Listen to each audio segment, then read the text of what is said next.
Pada Hari Guru tahun ini, 2025, Prabowo, dengan hati yang tulus sebagai pemimpin Indonesia, menyampaikan permohonan maaf yang sebesar-besarnya kepada para guru ASN maupun honorer. Dalam pidatonya, ia menyoroti betapa pentingnya peran guru dalam membentuk masa depan bangsa dan mengakui berbagai tantangan yang mereka hadapi, termasuk kesejahteraan dan beban kerja yang seringkali tidak sebanding dengan dedikasi mereka. Prabowo berkomitmen untuk meningkatkan kondisi kerja dan kesejahteraan bagi semua guru, dengan tujuan menciptakan lingkungan pendidikan yang lebih baik dan berkelanjutan. Ia juga menegaskan pentingnya dukungan dan apresiasi dari seluruh elemen masyarakat untuk para pendidik yang tak kenal lelah ini, agar mereka dapat terus menginspirasi dan mempersiapkan generasi penerus bangsa. Saya minta maaf sebagai Presiden Anda, saya baru mampu mengalokasikan 16.000 sekolah. Tapi tahun depan saya bertekad untuk melipat gandakan itu.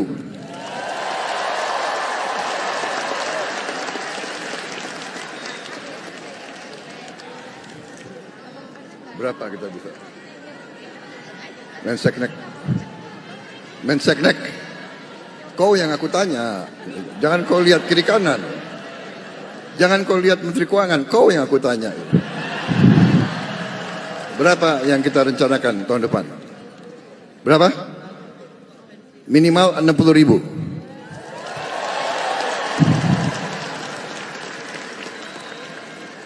$60.000 pun saya tidak puas.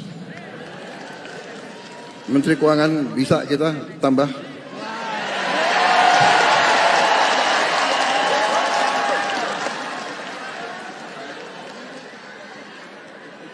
Terima kasih.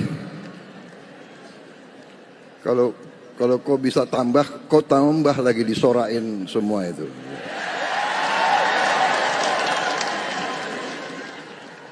Ke sekolah harus nyebrang sungai tiap hari.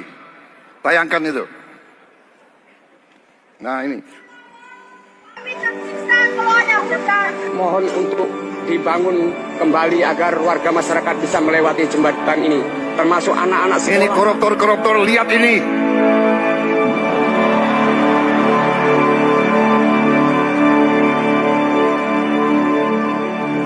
Jalan sungai daripada harus muter ke sana buat ngantar ke sekolah. Mereka ke sekolah basah. Mengejar impian. Di sekolah mereka basah, pulang basah. Kan khawatir ya orang tuanya.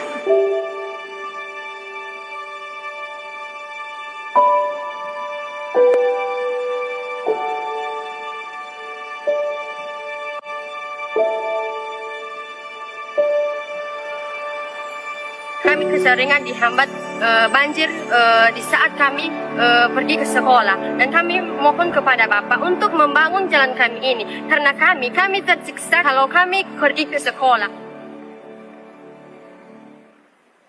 Saudara-saudara, akibat itu video-video yang dikirim langsung ke saya sudah bentuk satuan tugas khusus darurat jembatan.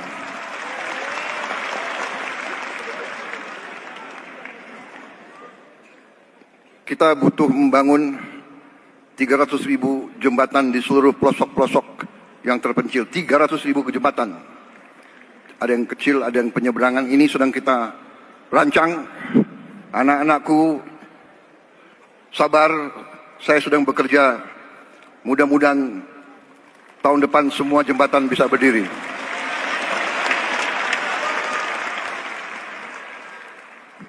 Terpaksa saya minta Menteri Dikti untuk kerahkan semua potensinya. Mungkin semua mahasiswa di Fakultas Teknik Sipil akan saya minta terjun ke desa-desa itu untuk membangun jembatan.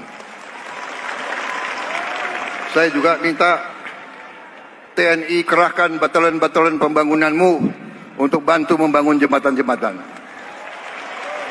Kerahkan batalion-batalion zenimu untuk bantu. Saya juga minta polisi juga turun. Saya minta itu kompi-kompi Brimob terjunkan, bantu rakyat di desa-desa untuk atasi ini. Masalah jembatan ini menjadi prioritas. karena saya tidak rela anak-anak seperti itu tiap hari mempertaruhkan nyawanya untuk ke sekolah.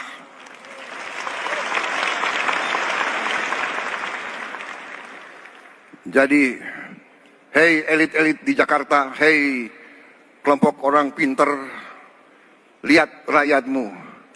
Kita atasi itu tidak dengan wacana, tidak dengan teori, tidak dengan gagasan, tidak dengan hardik-menghardik, tidak dengan maki-memaki, tidak ngenyek. Kita harus atasi jembatan itu dengan kerja nyata, pikiran nyata.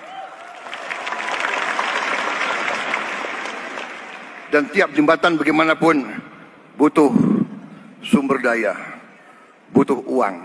Ini sedang tambah lagi pusing Purbaya. Enggak apa-apa Purbaya, pusingmu mulia untuk rakyat. Aku lihat kau belum botak jadi masih kuat kau.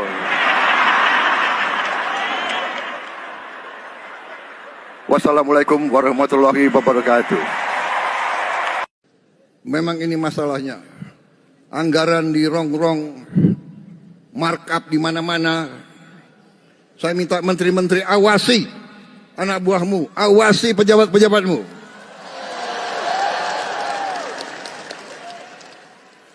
Dan saya kasih peringatan ya. Para birokrat kalau masih ngotot mau mempermainkan anggaran, mengira bahwa kita bodoh semua. Markup, barang harganya 10 juta dinaikkan 150 kali.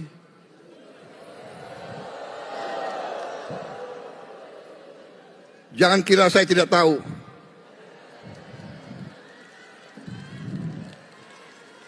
Saya kasih peringatan para menteri, para kepala badan, pejabat, bersihkan aparatmu semuanya itu.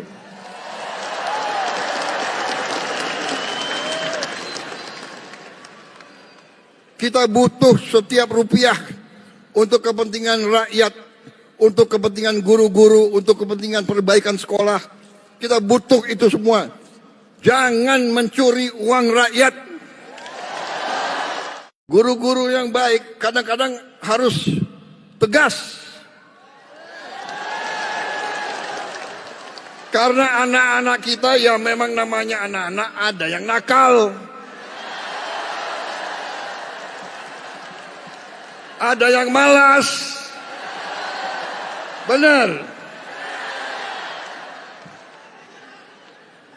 Saya boleh kasih satu pengakuan. Aku kasih pengakuan ya.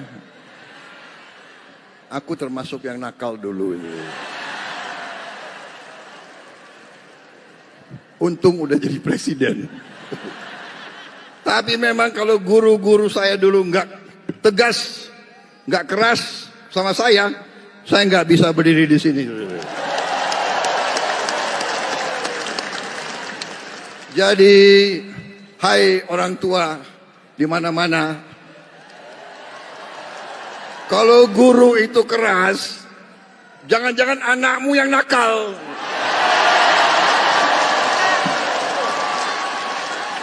Benar.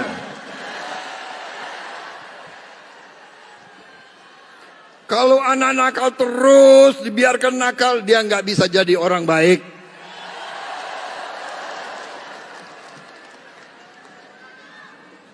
Dan ini ada fenomena. Kadang-kadang justru yang kalau nakal itu oke lah ya, nakal itu, tapi kalau kurang ajar, nah ini nggak beres, ini kurang ajar ini. Ya, kadang-kadang ada murid yang kurang ajar, ya kan? Ditegur oleh guru dia membalas gitu loh, merasa dirinya jagoan.